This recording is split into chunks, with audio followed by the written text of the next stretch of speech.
नगर मनमाड महामार्गावरील सावळविहीर ते शिर्डी परिसरात सुरू असलेल्या रस्ते आणि उड्डाणपुलाच्या कामाची भाजप प्रदेश उपाध्यक्ष माजी खासदार डॉक्टर सुजय विखे पाटलांनी प्रत्यक्ष पाहणी करून संबंधित अधिकारी, राष्ट्रीय महामार्ग विभाग आणि ठेकेदारांना तातडीच्या सूचना दिल्या। यावेळी ग्रामस्थ, पोलीस प्रशासन, संबंधित विभागाचे अधिकारी तसेच महामार्गाचे ठेकेदार उपस्थित होते। नगर मनमाड महामार्गाच्या कामाबाबत अनेक दिवसांपासून नागरिकांकडून सातत्यानं तक्रारी येत होत्या। विशेषतः सावळविहीर येथे उड्डाणपुलाचं काम सुरू असल्यानं वाहतूक अत्यंत संथ गतीनं होत असून वाहनांच्या लांबच लांब रांगा लागत आहेत। रस्त्याची दुरावस्था, खड्डे आणि धुळीमुळे स्थानिक नागरिकांसह वाहन चालकांनाही मोठा त्रास सहन करावा लागत असल्याची बाब डॉक्टर विखे पाटील यांच्या निदर्शनास आणून देण्यात आली। यावेळी त्यांनी नाशिक विभागातील राष्ट्रीय महामार्ग प्राधिकरणाचे अधिकारी तसेच अहिल्यानगर विभागाच्या ठेकेदारांना कामातील त्रुटी तातडीनं दूर करण्याचे निर्देश दिले। सावळविहीर, निघोज आणि निमगाव येथील ग्रामस्थांना एकत्र घेऊन सर्व समस्यांवर सविस्तर चर्चाही करण्यात आली। यावेळी बोलताना डॉक्टर सुजय विखे पाटील म्हणाले की महामार्गाच्या कामाबाबत अनेक दिवसांपासून तक्रारी येत होत्या। सावळविहीर येथे उड्डाणपुलाचं काम सुरू असल्यामुळे वाहतूक मंदावली आहे। काही ठेकेदारांच्या त्रुटी असून त्याबाबत संबंधित अधिकारी आणि ठेकेदारांना स्पष्ट सूचना दिल्यात। पुढील 3 दिवसात वाहतुकीची समस्या मोठ्या प्रमाणात कमी होईल। ते पुढे म्हणाले की धुळीचा त्रास काही दिवस नागरिकांना सहन करावाच लागेल, मात्र गुरुपौर्णिमेपूर्वी रस्त्याची एक बाजू पूर्णपणे तयार करण्याचा आराखडा तयार केला असून त्यामुळे भाविक आणि नागरिकांना मोठा दिलासा मिळेल। रस्त्यालगत झालेल्या अतिक्रमणांबाबतही त्यांनी कठोर भूमिका घेत महामार्गालगत असलेली सर्व अतिक्रमणं पोलीस प्रशासनाच्या मदतीनं हटवण्याचा निर्णय घेतला असून त्याची लवकरच अंमलबजावणी केली जाईल असं स्पष्ट केलं। महामार्गाच्या कामातील कथित अनियमिततेबाबत विचारलेल्या प्रश्नावर त्यांनी सांगितलं की ठेकेदारांकडून टक्केवारी कोण घेत आहे याची वस्तुस्थिती जाणून घेण्यासाठी संबंधित कामाच्या ठिकाणी जाऊन माहिती घेणार आहे। कोणताही गैरप्रकार आढळल्यास तो खपवून घेतला जाणार नाही। याचबरोबर दूध भेसळ प्रकरणावरही त्यांनी आपली भूमिका स्पष्ट केली। ते म्हणाले की दूध भेसळ प्रकरणाचे 2 पैलू आहेत।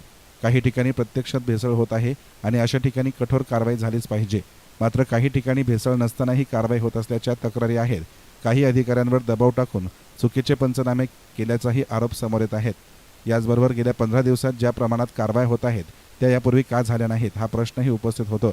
दूध संकलन केंद्रांवर कारवाई करताना एकतर्फी भूमिका न घेता सर्व बाजूंची पडताळणी करून न्याय्य कारवाई झाली पाहिजे, अन्यथा त्याचा फटका शेतकऱ्यांनाही बसू शकतो असंही त्यांनी सांगितलं।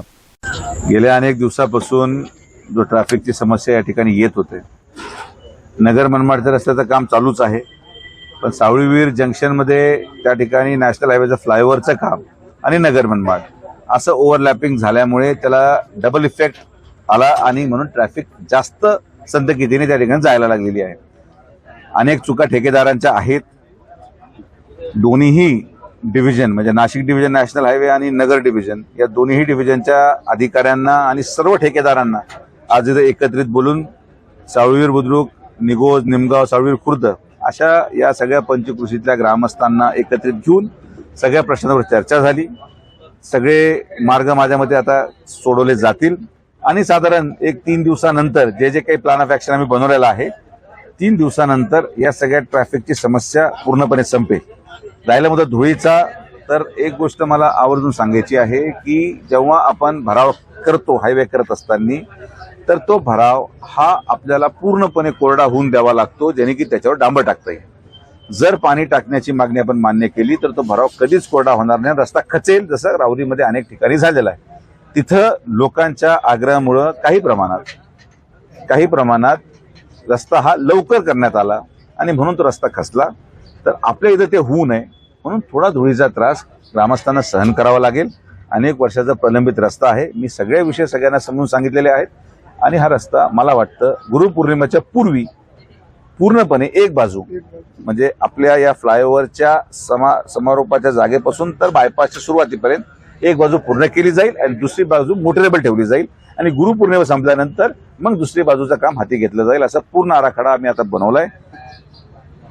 जेवढं अतिक्रमण हायवेच्या हत्यारीत येतं म्हणजे रोडच्या सेंटरपासून 15 मीटर, मग यामध्ये 3 मंदिरं आहेत, काही टपऱ्या आहेत, या सगळ्यांना आपण 2 दिवसाची मुदत देतोय। 2 दिवसामध्ये सगळ्यांनी अतिक्रमण न काढल्यास पूर्ण पोलीस प्रशासनाचा वापर करत सगळे अतिक्रमण काढले जातील, हे मी स्पष्टपणे ग्रामस्थांनाही विनंती केलेली आहे आणि सगळ्यांना सूचना पण दिलेल्या आहे। जी अवजड वाहतूक आहे सध्याला रोडचं काम चालू असताना ह्या साईडने वळवण्यात आली आहे, किंवा दुसऱ्या साईडने काही वळवता येईल का? ज्यामुळे त्यावर अभ्यास झाला। आपल्याकडे वळायला 2च मार्ग आहेत, एक जगडे फाटा आणि तळेगाव मार्गे। दुर्दैवाने मागच्या वेळेस जेव्हा ते ट्रॅफिक वळवली गेली तेव्हा एक 3-4 लहान मुलांचा बळी त्याच्या ऍक्सिडेंटमध्ये गेला. त्या ग्रामस्थांचा तीव्र विरोध झाला म्हणून तो रस्ता बंद झाला. पुंतांबा फाट्यावरून आपण वैजापूरकडे रस्ता वळवायचा ठरवला तर गोदावरीवर जो संवत्सरच्या तिथं पूल येतो तो पूल पूर्णपणे हायवे अधिकाऱ्यांनी लेखी दिलेला आहे की तो पूल कधीही पडू शकतो जर त्याच्यावर गरजेपेक्षा जास्त अवजड वाहने गेली तर. त्यामुळे ती रिस्क पण सरकार घेत नाहीये. तर हे एकदम क्लिष्ट प्रकरण झालेलं आहे. पण मला असं वाटतं की माननीय नामदार राधाकृष्ण विखे पाटील साहेबांच्या नेतृत्वामध्ये राहत्या तालुक्यामध्ये सावळीवर बुद्रुक असेल, खुर्द असेल, हे सगळे ग्रामपंचायती, सगळे आपले कार्यकर्ते आहेत, सगळे साहेबांच्या शब्दापुढे जाणार नाही आणि जे नियोजन आम्ही आखून दिलेलं आहे त्या नियोजनाला बांधील राहून काम केलं जाईल. ठेकेदाराची कुठे मनमानी चालू आहे काय? याच्याकडे पाहिलं आपण तर भर पावसामध्ये डांबर टाकलं जातं काही ठिकाणी गड्डे खणून ठेवलेले. काय आता ठेकेदार जो नेमला गेला तो केंद्र शासनाने त्या ठिकाणी नेमलेला आहे. तो काय माझा ओळखीचा किंवा कोणाच्या नातेवाईक नाही. आमचा हा प्रयत्न राहिलेला आहे की आता बऱ्याच वर्षांनंतर हा रस्ता होतोय तर जे जसा होऊ शकतो चांगल्यात चांगल्या त्यातल्या त्यात तो करायचा आम्ही प्रयत्न करतोय. पुढे चुकाही होतील पण चुकीचं उत्तर ठेकेदाराला मारणं, त्याला नोटीस काढणं, त्याचं निलंबन करणं असं असू शकत नाही. हा रस्ता संयमाने पूर्ण करावा लागेल. त्रुट्या आढळल्या त्या त्रुट्या जशा समोर येतील तसं दुरुस्त करावं लागेल. पण जे मी पाहतो जे लोक आज काही प्रमाणात भावनेमध्ये जाऊन अधिकाऱ्यांवर अरेरावीची भाषा करणं, ठेकेदाराची अरेरावी भाषा करणं, ते करणं सोपं आहे. आणि जर हा ठेकेदार पळून गेला मग काय करणार हा विचार पण आपण केला पाहिजे. 10 वर्ष लोकांचं संताप या रस्त्यामुळे आहे. तर आपल्याला जे नशिबात तसं आपलं नशीब असं आहे की आपल्याला 40% बिलो घेणारा ठेकेदार कमीत कमी आमच्या तालुक्यामध्ये तरी कोणी टक्केवारी मागत नाही. ना ग्रामपंचायत, ना सरपंच, ना आमदार, ना कोणी कार्यकर्ते. त्यामुळे रस्ता हा जलदगतीने झाला. जिथं जिथं टक्केवारी मागण्याची अडचण आलेली आहे तिथं तिथं रस्ता होऊ नये राहिला. तर जे टक्केवारी मागतायत आणि ज्या भागामध्ये मागतायत तो प्रश्न त्यांना जाऊन तुम्हाला विचारावा लागेल. कोण टक्केवारी मागतं आणि हा टक्केवारीचा विषय काय दादा? नाही, टक्केवारीचं आपण म्हणताय पण याची माहिती घ्यायला तुम्हाला कोलारच्या पुलाच्या पलीकडे जावं लागेल. कोलारच्या अलीकडे कोणी मागत नाहीये. राज्यामध्ये दूध भेसळ वाढलंय, आपल्या तालुक्यामध्ये पण 2 ठिकाणी कारवाई झाली. कसं बघतो? यामध्ये दोन्ही भाग आहेत. काही ठिकाणी खरोखर दूध भेसळीवर खरोखर कारवाई होते आणि काही ठिकाणी अधिकाऱ्यांवर प्रेशर आणून चुकीचे पंचनामे देखील केले जात आहेत. हे जे काही आज वर्तमानपत्र आणि मीडियाच्या माध्यमातून असं वाटत आहे की महाराष्ट्राला निर्मिती झाल्यापासून आणि देशाला स्वातंत्र्य मिळाल्यापासून मागच्या 15 दिवसामध्येच कारवाई होऊ राहिल्या, याच्या अगोदर कारवाई झालेल्या नव्हत्या असं चित्र मीडियाच्या माध्यमातून निर्माण केलं जातं.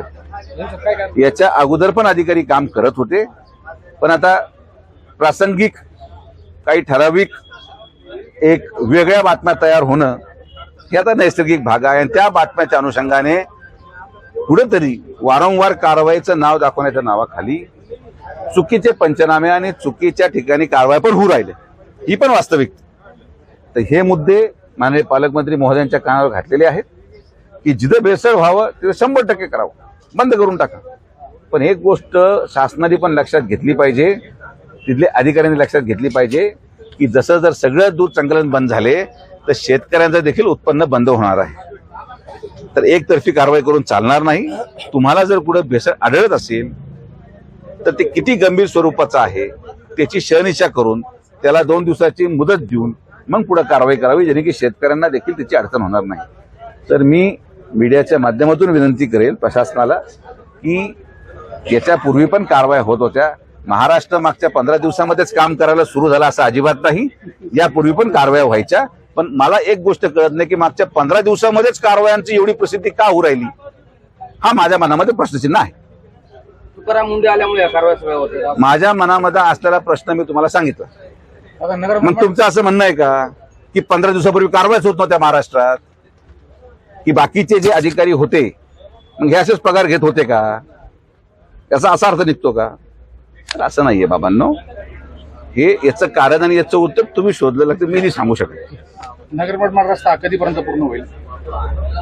साईबाबांना मला विचारावं लागेल, साकडं घालावं लागेल आणि ते बाबांसमोर चिठ्ठ्या टाकून विचारून घेऊया.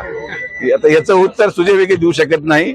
मी माझ्या परीने प्रामाणिक प्रयत्न करतोय, पालकमंत्री महोदय प्रामाणिक प्रयत्न करतायत आणि मला असा विश्वास आहे की आपण या वर्षात म्हणजे 2027ला या जानेवारी 1 जानेवारी 2027ला या कोपऱ्यापासून तर नगरपर्यंत पूर्ण रस्ता झालेला असेल हा माझा ठाम विश्वास आहे.